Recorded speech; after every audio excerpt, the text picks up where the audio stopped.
Hello student, welcome to NR education. बेटा आज हम class 11th NCERT political science का लेसन 10 करेंगे, जिसका नाम है संविधान का राजनीतिक दर्शन। बेटा इससे प्रीवियस वीडियोस के अंदर मैंने आपको इस लेसन के संदर्भ में राजनीतिक दर्शन के बारे में बताया था, और इसके साथ ही हम पहली जो अवधारणा राजनीतिक दर्शन की थी, व्यक्ति की स्वतंत्रता, वो हम डिटेल में कर चुके हैं। आज इस वीडियो में हम लोग सामाजिक न्याय और धर्मनिरपेक्षता के बारे में पढ़ेंगे। ठीक है बेटा, देखिए जब हम सामाजिक न्याय की बात करते हैं तो ये तो हमें नाम से ही समझ में आता है कि समाज से रिलेटेड कोई न्याय की बात हो रही है। ठीक है, तो इस संदर्भ में पहले हम भारतीय संविधान को देखेंगे। देखिए जब भारतीय संविधान के बारे में जब हम सुनते हैं या हम ये देखते हैं कि भारतीय संविधान में सामाजिक न्याय को एक अहम स्थान दिया गया है, तो उससे पहले हमें ये समझना ज़रूरी है कि भारतीय संविधान की प्रकृति कैसी है, उदारवादी। ठीक है, अब देखिए बेटा, जब आप इस बुक को पढ़ेंगे या पॉलिटिकल साइंस पढ़ने लगेंगे तो आप इन शब्दों से परिचित हो जाइए कि उदारवादी शब्द आपके पॉलिटिकल साइंस में 12th क्लास में भी, नेक्स्ट बुक के अंदर भी, और आने वाले समय में भी आप इस तरह के शब्दों को पढ़ेंगे तो इनका अर्थ आपको पता होना चाहिए। ठीक है बेटा, देखिए उदारवाद का अर्थ क्या होता है अपने आप में। देखिए उदारवादी विचारधारा क्या करती है कि अपने आप व्यक्ति को सामाजिक न्याय और जीवन मूल्यों के ऊपर प्राथमिकता देती है, यानी कि उदारवादियों के लिए व्यक्ति को ही प्राथमिकता दी जाती है, यानी कि जो हमारी वैल्यूज़ हैं उनसे पहले, सामाजिक न्याय से पहले व्यक्ति को प्राथमिकता दी जाती है। ठीक है, ये तो हमारे भारतीय संविधान की प्रकृति के बारे में हमने उदारवादी शब्द को समझा। पर जब हम भारतीय संविधान का उदारवाद देखने लगते हैं तो भारतीय संविधान के उदारवाद के अंदर सामाजिक मूल्य और सामुदायिक जीवन मूल्य दोनों को ही स्थान दिया गया है। ठीक है, जब हम सामाजिक मूल्यों की बात करते हैं तो हमें ये पता होना चाहिए बेटा कि हमारे समाज के अंदर, जब हम अपने आज़ादी से पहले का समय ध्यान करते हैं तो हमें पता है कि किस तरह से हमारे समाज के अंदर किसी जाति विशेष के साथ कितना अमानवीय व्यवहार किया जाता था। उन अमानवीय बर्ताव को ध्यान में रखते हुए ही भारतीय संविधान के अंदर समानता का मौलिक अधिकार शामिल किया गया, जो कि हमारे अनुच्छेद 14 से 18 में वर्णित है। ठीक है बेटा, अभी हमारे देखिए संविधान निर्माताओं को ये पता था कि समानता का अधिकार दे देने भर से ही हमारे सामाजिक मूल्यों की रक्षा नहीं की जा सकती है। ठीक है, आने वाले समय में कुछ पर्टिकुलर कास्ट के साथ में जो हम गलत करते आए हैं या हमारे साथ में हमारे समाज में होता रहा है, वो आगे भी न हो, इसको ध्यान में रखते हुए अनुसूचित जाति और अनुसूचित जनजातियों को रिजर्वेशन या आरक्षण की व्यवस्था भी संविधान के द्वारा दी गई है। ठीक है, और उसके साथ ही देखिए हमारे भारतीय संविधान के अंदर जो उदारवाद है वो ये कहता है कि सामुदायिक जीवन मूल्यों को भी उतना ही अहम स्थान देना चाहिए। देखिए किसी भी समाज के अंदर अलग अलग समुदाय के लोग रहते हैं, और वो कुछ कम संख्या में है समुदाय और कुछ ज़्यादा संख्या में है।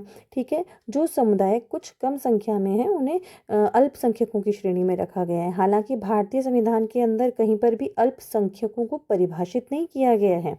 ठीक है, देखिए अब देखेंगे इसमें कि विविधता और अल्पसंख्यकों के अधिकारों का सम्मान इस सामुदायिक जीवन मूल्य में इंक्लूड किया गया है, जिसके संदर्भ में भारतीय संविधान के मौलिक अधिकारों के अंदर उन्हें स्थान दिया गया है। अनुच्छेद 29 और 30 जो है वो सांस्कृतिक और शैक्षिक अधिकार देता है।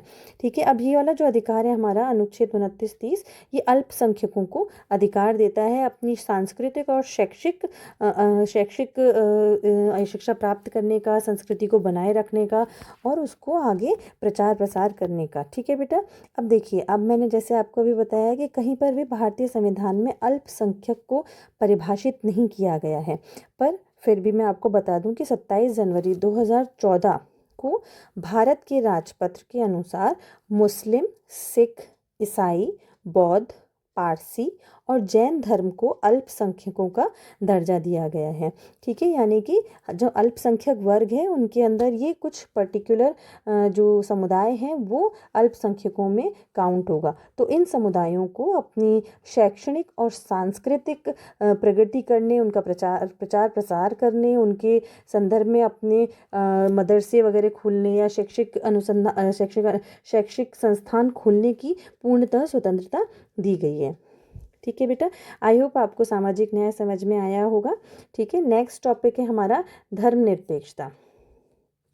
देखिए जब हम धर्मनिरपेक्षता शब्द को सुनते हैं तो बच्चे क्या हमें उत्तर देने लगते हैं या वो क्या अर्थ समझते हैं कि धार्मिक रूप से प्रत्येक व्यक्ति को समान माना गया है या सभी धर्मों को समान मान्यता दी गई है।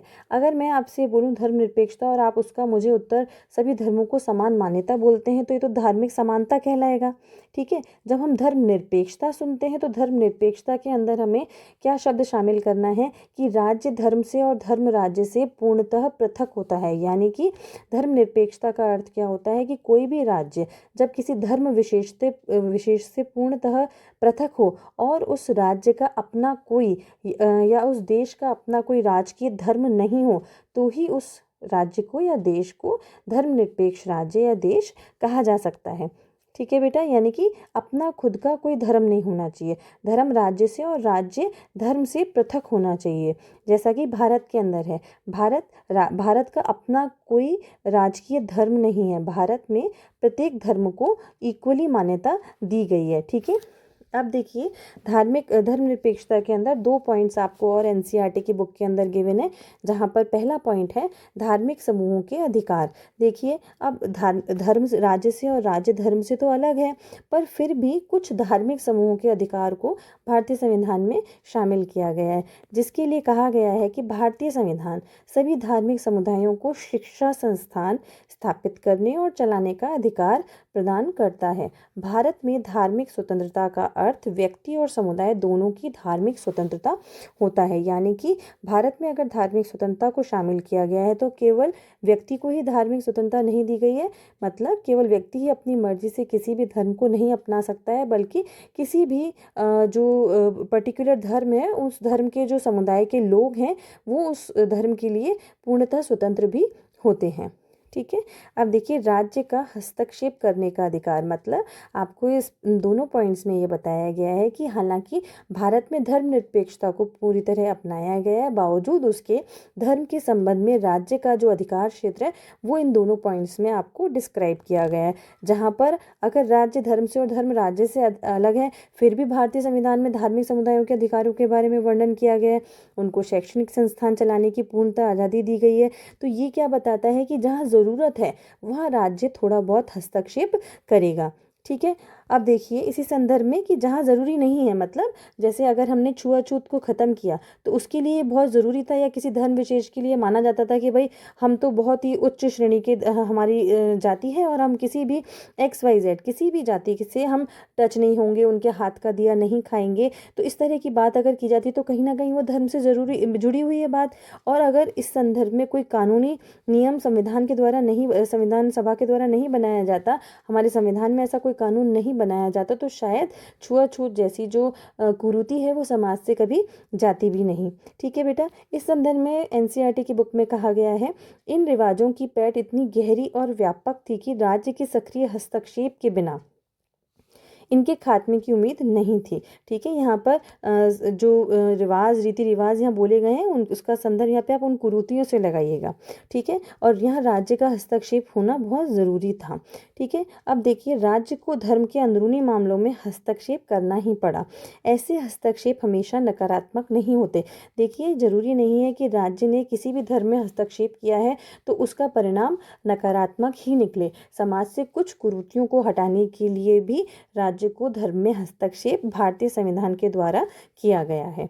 ठीक है बेटा, आई होप आपको ये दोनों टॉपिक समझ में आए होंगे। अगर आपको ये वीडियो अच्छी लगी हो तो प्लीज़ लाइक और सब्सक्राइब कीजिएगा। Thank you.